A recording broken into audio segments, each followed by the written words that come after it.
রাজন বার্ষিক ক্রীড়া প্রতিযোগিতায় 800 মিটার, 1000 মিটার ও 400 মিটার দৌড়ায়। সে মোট কত মিটার দৌড়ায়? তাহলে এই অঙ্ক সমাধান করতে আমাদের কিভাবে করতে হবে? এখানে দেখো, রাজন প্রথমে 800 মিটার দৌড়াইছে, এরপরে 1000 মিটার, এরপরে 400 মিটার।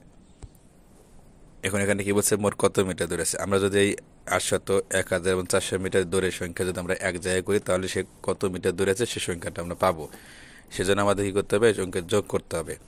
আমরা কিভাবে যোগ করবো? আমরা লিখবো, রাজন বার্ষিক ক্রীড়া প্রতিযোগিতায় দৌড়ায় 800 যোগ 1000 যোগ 400 মিটার সমান কত হয়? দেখো, 0 0 0 যোগ করলে কত হয়? 0। আর এই 0 0 0 যোগ করলে কত হয়? 0। এই 4 0 আর 8 যোগ করলে কত হয়? 4 8 12, 12 2 হাতে কত? 1। এক কী করবো? এখানে যোগ করার সংখ্যা শেষ, এখানে যোগ করার সংখ্যা শেষ।